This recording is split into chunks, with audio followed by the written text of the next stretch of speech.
So, what if the secret to raising truly capable, intelligent, and resilient kids literally had absolutely nothing to do with expensive tutoring or high pressure academies? Welcome to This Explainer. Today, we're diving into the quiet power of Japanese parenting.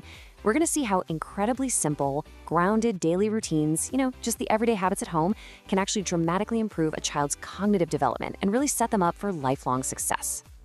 Look, let's be totally honest here. Modern parenting can just feel like a burnout-inducing race, right? Endless extracurriculars, this constant pressure to perform. It's exhausting for us, and it's exhausting for them. But what if we just hit pause for a second?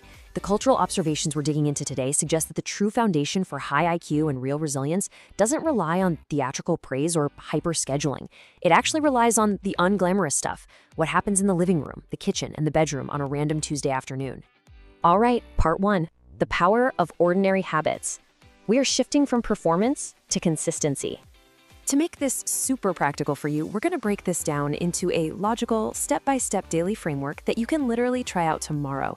We'll look at three main phases: the morning, where the parent models focus; the afternoon, where the child takes on small chores; and finally, the evening, where we really foster that sense of group harmony. Okay, step one, model focus and discipline. Let's look at the parent's role.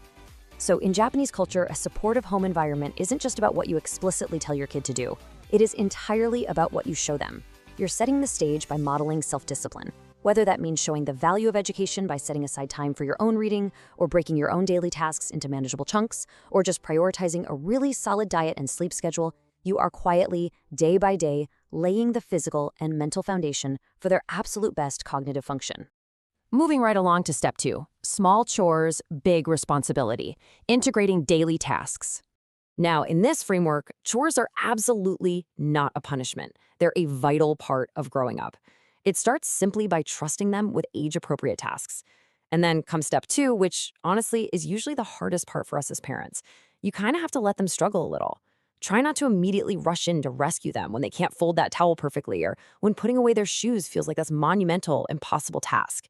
That minor frustration, that is exactly how they learn emotional control. And finally, show them how their effort genuinely helps the whole household run smoother. The really crucial takeaway here is that when kids learn early on that they're capable of helping organize the house, they build this deep, lasting sense of accountability. They actually start to see themselves as useful contributors. They realize that any environment, whether it's their home, their classroom, or way down the line their workplace, functions so much better when absolutely everyone pitches in. This one simple habit lays the absolute groundwork for a profound sense of self-worth. Which brings us to step three, steady effort over rewards. Let's talk about managing expectations. It's super interesting to look at the stark contrast between two completely different styles of praise. Think about the high-pressure style we're so used to seeing, an obsession with flashy, innate genius, public bragging, and just constant applause for every single little thing. Now compare that to the Japanese approach. It fosters this quieter, much more growth-focused mindset. It praises effort. It praises practice and resilience.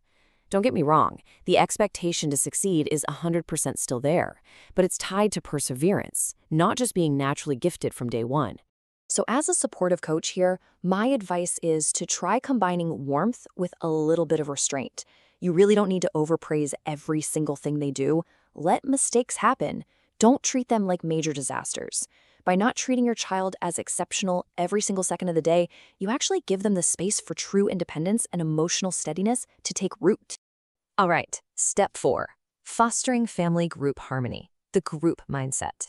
We usually define intelligence and success purely by individual metrics, right? Like test scores or a solo performance on a stage.